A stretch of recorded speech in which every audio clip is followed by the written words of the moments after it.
So yesterday what we did was chapter 2, verse 45, 46, 47, I think. So here Sri Krishna gave an explanation that the Vedas have given us the way how we can live in this world.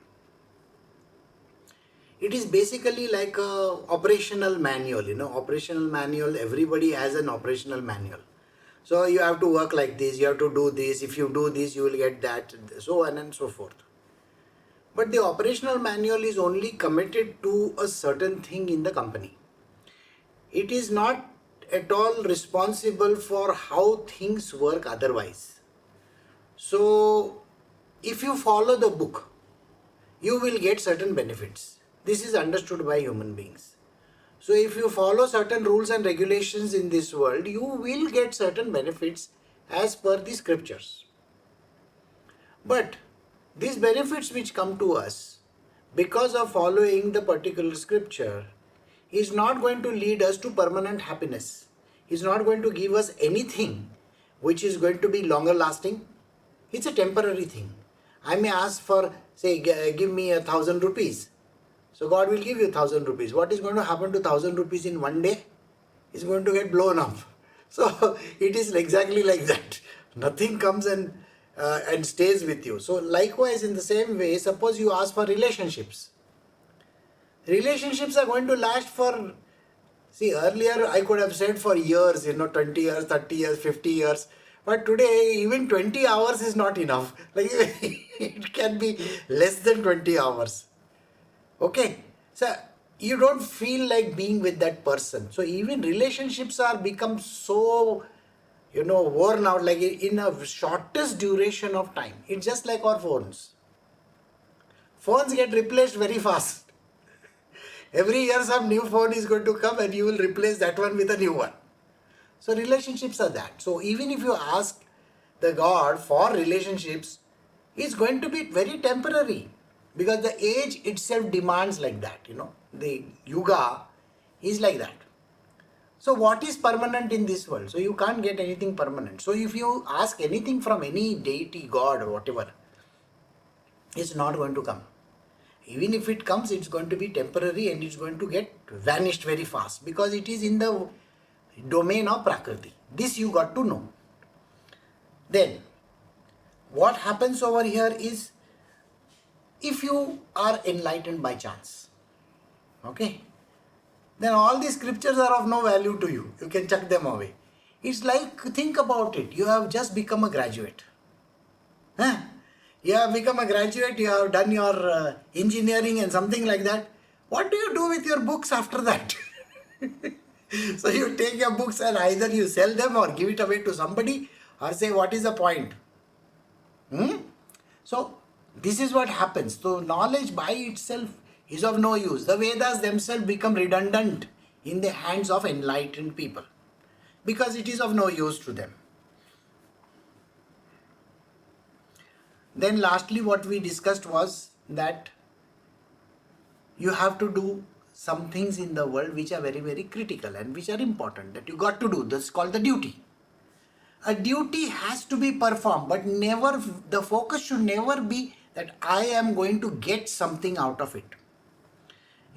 Many a times people do this. They serve somebody, but they expect something in return. So let us say, for example, there are, old parents. These old parents are taken care of by youngsters. Some son, some daughter, whoever takes care. And they hope that in the end, whatever property that is left will come to me. The gold jewelry, this, that, the house, the properties, everything will come to me. And by chance, this old person, after death, you see the will, it is written that the property is now given to somebody who has never stayed with that person. Maybe an elder brother who is staying in some faraway place and never even bothered to come over there to take care. Then it is going to be very painful for the person who is doing that, because the intentions were that I am taking care of you so that I get the property. So people do this transactional business. So anytime when you do any transactional business, even if it is marriage, I want a tall, dark, handsome guy and I want to happily live ever after. So happily live ever after is only in storybooks. There is no happily ever live after, okay? After this you will never be happy. It's always going to be miserable forever. And this is the truth. Relationships means you are like two vessels, together. You are going to, crash against each other and make a lot of noise. It is going to happen. So there is nothing called a living hereafter in peace and nothing like that. So don't bother your head about this kind of things. So this is what was explained. So person should never focus on the end results. Alright. So now we will move on to the next one.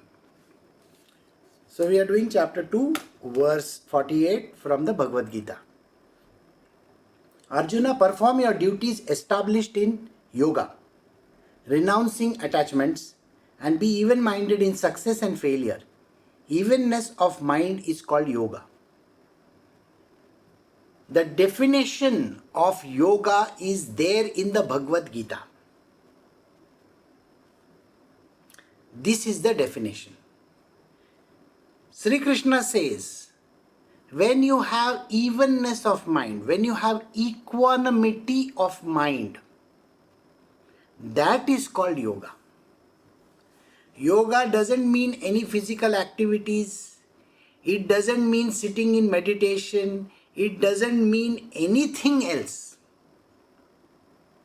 Yoga is nothing but when your mind is controlled, you are one with the divine. Did you get the answer? When your mind is controlled, you are one with the divine. Sri Krishna is not saying you have to destroy your mind. He is not saying these words. He is saying control your mind. So your mind should have evenness. Evenness means if it is hot or cold, bad or good, when you are being praised or when you are being trashed around. In both the circumstances, you should have evenness. That means your reaction should be zero. So if somebody praises you, don't think that you are going to rise to some level. No. Don't feel elated just because somebody is praising you. And don't feel bad or depressed when somebody is saying something bad about you. That is called evenness of mind. You are not swinging. You are centered. And when you are centered, when you have evenness of mind, it is called yoga. So yoga is described as evenness of mind. When you have evenness of mind, you are one with the Lord. Got it? So that is the reason why don't get into all these different definitions of yoga. Because the more number of people that enter this domain, they think body exercises, different kinds of rituals and rites and whatever that they do is called yoga. No. It is just something which people have started creating in the last few centuries. These things are not old. These things have not been given by the Lord. Somebody comes in the way and starts dishing out different information. And people start believing in this nonsense. There is only one God. There is only one God. You can call him by any name you feel like. Krishna, Bhagwan, Parameshwar, Narayan, I don't know, whatever name you want to call him. You can call him Shiva also. Does it really matter? You can call him by the name Father in heaven, you can call him Allah, you can call him whatever you want to. Nobody is going to say anything to you because you are only talking of that one divine. There is only one divine. You are also that divine, because if God is everywhere, He is inside you also, isn't it? Common sense will tell you, God is everywhere, we say. Then don't you think He is inside you? But if He is inside you, why is it that you don't feel like it? You feel miserable like a human being and you say, oh, I feel so sad, I feel so terrible, I am stressed out, I have tensions, I have this, I have that, I have A, D, B, C, D, A, B, all those letters that they have, A, D, H, D, A, B, C, D, X, Y, Z, whatever letters you want. You can keep on adding all that. So God has ADHD. I never knew that. Okay? This is a wrong way of looking at it. You are capable of becoming that, except that first you got to remove this ignorance that is there in you. Ignorance means I am an ordinary person. I am incapable of doing anything. I don't know what to do with my life. Okay? I got to go and ask some specialist in this field. What am I supposed to do? And then you fall into that trap. There is no need. Spirituality is only knowing what is there to be known. Alright? It's already there inside of you. As a guru, the job is only to pull that thing out from inside. You are like this diamond which is found somewhere. Okay, it's like a rock. Nobody knows it's a diamond. It's like a rock. It's a shiny, shiny rock somewhere. And then what happens is, you take the rock, wash it, clean it up thoroughly, then break it down into small bits, then go and polish it. After polishing, the more number of facets that it develops becomes a shining diamond. So now you think about it, was the diamond already there in that rock or not there? It was already there. Likewise, you've seen all these, if you go to Venice and Rome and Italy, wherever you want to go, in all these beautiful marble, statues that you see, do you think that Venus de Milo was already there in that stone? In the marble stone, was she there or not there? The idea is, it just got shaped out into that. So some expert is required. The sculpturer, okay? The sculptor is required because he sculpts out that thing from inside. So you can call me that sculptor if you want. We are the sculptors, we shape you into a beautiful human being. In the essence of Venus de Milo. Okay, you got it? So you will become that Venus, you will become that Apollo you want, you can become whatever you want. The job of the guru is only he's like a diamond polisher, You understand a diamond polisher? He just takes that rough cut diamond and starts polishing. And please understand, when you are getting polished, you are going to feel all the pain in the world. So the diamond is already there in that stone. The guru's job is to polish that diamond. And then you start shining. Then what is the value of the diamond? You can't say. It can be the most expensive diamond in the world. So like that. So already you are an existential person. You are already there. But you are lying in a heap. Heap, all the dust and grime around you, that is all your family, relatives, this world around you, people, places and things. Like I own a BMW, see? I saw Jeff Bezos with his some 455 feet, ship of his. Okay, fine, very nice. But think about it. You may be owning the best of the things. That is making you absolutely human. So to get out of that, to get out of all these people, place and things, Place means what? You are saying, oh, I am from this country, I am from that country, I belong to this state, I belong to that state. It doesn't matter. Just because you are born over there doesn't give you some great, influence or anything like that. So, spirituality is like that. So, Sri Krishna is explaining over here, he says, Arjuna, perform your duties established in yoga. I started with the definition of yoga. He says evenness of mind is yoga. So first you got to have evenness of mind. Okay? Now, let us say that there is a noise over here, krrrr, like that. Okay? And I keep on, what is this? Who is this making that noise? I get disturbed by it. So I am not going to be in yoga. Please remember that. So there should be no disturbance whatsoever. Okay? There should be no disturbance in your mind. So your mind should have something which is called evenness. Okay? This evenness of mind is like the flat line. You understand the flat line? when you see your own graph like this on the whatever the doctor shows you, it goes like that. So you are alive, but when you are flatlined, you are dead. So your mind should not be reacting to anything. It should be literally like a straight line.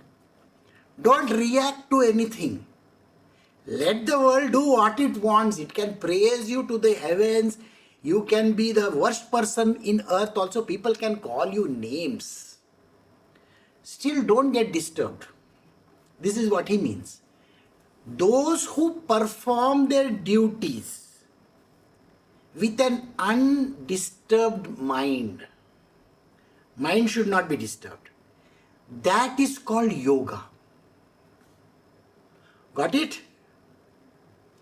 Now apply it in your life. You could be eating food. I will give you an example of Buddha. You see, Buddha used to have, satsangs like this only. Not on the internet, there was no Zoom call. But he was having satsangs. He would sit on a high pedestal over there. And the satsangs used to go on for hours. But when it was lunchtime, he will take a break. Okay? So when there is a lunchtime, he will take a break and he will go for eating his lunch. Food. So when he went to eat his lunch, he is very quiet. So he takes whatever food that is there, sits in one place and starts eating. So one of his disciples feels that, Guruji is sitting alone, Buddha is sitting alone. I should go and talk to him a little bit. You know how we talk during lunch, no? Nyam, nyam, nyam, nyam, nyam, and blah, blah, blah, blah, blah. Both the things, our mouth is going, for running very far. So this fellow goes to Buddha and starts talking. Buddha never even pays any attention to him. He's eating very peacefully and quietly. After that, he washes his plate, keeps it away, and very quietly he's walking back to his dais. So this disciple, he gets very upset. Buddha didn't speak to me. What is wrong with him? Something wrong with him. Something is affecting him or what? So he asks Buddha, what is wrong with you? Then Buddha looks at him and says, nothing is wrong with me. I was just having my lunch. Okay? You are a disturbance in that. So the single pointedness with which you do that thing is very important. The idea is your mind should be even. Even if there is jabber, chitter, all this kind of noises around you should not affect you. Those who go to clubs and all those discos and all these places, I am sure, the noise levels are the highest over there. So when the noise levels are high, you still have to shout and talk to a person. Literally you are shouting. And top of it all, over the din above, you are dancing to that. Or maybe you are doing something to that. Why is it that you are not getting affected? The reason why you are not affected by it, because every day, even if you go, that line which is going up and down, the frequency, the way in which the graph moves, for you, it is like this. You are so used to that noise that you have literally blanked it out. Many a times, as a kid, I stayed near the railway station. Railway station was just a stone throw away. It was just less than 50 feet away. Okay? And there were 20 lines in front of me, railway lines. And there were two railway platforms, this side one and the other side one. So one was called Elphinstone Road and the other one was called Parel. The two stations were there, belonging to two separate railways. Not a single hour of the day was that place noiseless. There was constant clackety-clack of the railway, the train going this way, either this platform, that platform, or the fast train going, and there was so much of noise. But as a kid, I had trained myself not to hear anything. So the noise was going on. I would be lost in my books. I was a bookworm. Okay, so I would be lost in my books, oblivious to the world. I had no idea what was happening in the world. And my room was just facing outwards, and we never had windows or anything like that. There were holes in the wall. Okay. So through that the noise would be seeping in continuously. I would sleep in that room. But it never affected me. So likewise, mind should not be affected. So Sri Krishna says, perform your duties established in yoga, renouncing attachments. Don't bother about getting attached to any place, man or things, whatever. Don't bother about it. Just because that person is your husband or wife, just because somebody is your child, just because somebody is known to you, don't get bothered by it. See, they love to jabber, you just sit over there like that. You can actually imagine the whole thing. Your mind should be peaceful, even in the highest of the din, highest of the noise levels. Don't bother. People just talk. You should not be so much involved in that. It doesn't mean that you should not be listening to what they are saying. Okay? Otherwise, tomorrow they will have to knock you on your head to find out, are you listening? No, it means don't react to it. Your ear's job is listening. Okay? But it is, the reaction is of the mind, not of the ear. Got the answer or no? Reaction is of the mind, not of the ear. Reaction is of the nose. You may get a dirty smell. Or it might be a perfume. Okay? There is a perfumed lady going from near you. Don't do like this and follow her with your eyes. Okay? That is what it meant. So, don't get involved in that action.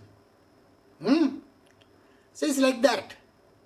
You may hear somebody talking bad about you. Oh, this fellow, no, the new guy who has joined our company is the biggest idiot on earth. He is the boss's nephew, that is why. And you are overhearing that conversation. and you feel like bashing that fellow up. Now, what does he think of himself? I am educated, I did this. Your mind starts talking, isn't it? Reaction is happening. So Krishna says, this is an important verse, that's why I am doing this in detail. You should get an understanding of the subject. What is yoga? Yoga is misunderstood by people as doing some body activity. Yoga means, performing hathayoga. No. Nothing like that. Hathayoga is only for body. You become perfect in your body. That means you know how to take your breath in, breath out, this, that, all those kind of things. Even a monkey does it. Alright? Monkey can hang on the, with one leg, one hand and all that. Doesn't he do yoga all the time? He can stand on his head also. Even a monkey can do it. Even think about it. Does it mean that he is performing yoga? Don't get into all that thing, because that is the wrong way of looking at it. It is misusing the word. They are saying Hatha yoga is yoga. No, yoga means equanimity of mind. Equanimity of mind and performing your duties accordingly. So perform the duties in the material world according to what is required. Just as suppose you are required to eat your food. Buddha was eating his food. Remember? He was not involved in it. There's another story of Buddha, which is very common, but I will tell you. I don't know why Buddha comes into the picture, but we need two characters, okay? So these are two characters. One is Buddha and one is some disciple of his. The disciple is always an idiot, okay? So let us consider this. So one is a knowledgeable person and one is an idiot. So Buddha is going down the road and one person comes across and he is going with his disciple. So one person is walking towards him, and when this person is walking towards him, what happens is he starts talking to Buddha something very, animatedly. And he abuses Buddha. You are supposed to do this, blah, blah, blah, blah, blah, blah, blah, blah, blah. Buddha only keeps on looking at him. After some time, the person gets tired of talking. So Buddha says, have you finished? He says, yes. Thank you. Have a nice day, and walks away. So the disciple who is walking along with Buddha is getting very upset. How can somebody talk to my Guruji like this? I want to bash him up. I want to destroy him. I want to do this. I want to, disciples are always like this. They want to do something to this person. So this disciple asked Buddha, why didn't you get angry and upset when that fellow was talking so derogatorily about you? Buddha looks at him. I didn't listen to it. Did you listen? He says, yes. You do what you want. You want to bash him up? Go bash him up. But I am not going to do anything because I didn't listen to it. It was just jabber, jabber, jabber, jabber. The person was arguing. My mind was having evenness. So there is no need for us to listen to all the crap that is going on. So just keep quiet. Don't bother your head about it and just be silent. That's it. So I hope you understand this meaning of these words. Perform your duties established in yoga, evenness of the mind, that is. Renouncing attachment. Don't get attached just because that person is talking bad to you. And be even-minded in success and failure. Both success and failure should be seen as the same thing. If you have successful, okay, suppose you get some, first class degree, you get gold medal and whatever, don't get elated just because of that. Or somebody gets a fantastic job, okay, person gets so elated with it, and there is another person who never got the job and never got educated also. That person is feeling so terrible about it because he considers himself as a failure. But 20 years from now, the person who might have got this fantastic degree will be nowhere in this world. And the person who has not done anything in life, no degree or anything, might be the richest man in the world. Now go and see about all these people, all the top CEOs and the chairmen of the company, they are hardly educated. But all the top-notch people, whoever they are, engineers, this, that, you name it, big fancy designations they have got, okay, they are just employees. They work for their living. And they go back and they feel, oh, I served for so many years. You are still a servant, sir. You might be a vice president, you might be a CTO also of a company, but you are still a servant. So what is the big deal that happened? So don't get disturbed just because there is a failure in your life or there is success in your life. You got to have evenness of mind. So Sri Krishna has explained this yoga in a very beautiful manner. Please take it very seriously. Yoga means evenness of mind. Your mind should not be disturbed even in success or failure. And then performing the duties as required in this world. So perform the duties established in yoga. Yoga means evenness of mind, which directly means union with God. So you are one with God. Okay, so we have come to the end of verse 48. We have done only one verse. Today I told you it's a very important verse. So yeah, so we are going slow. So we will stop over here.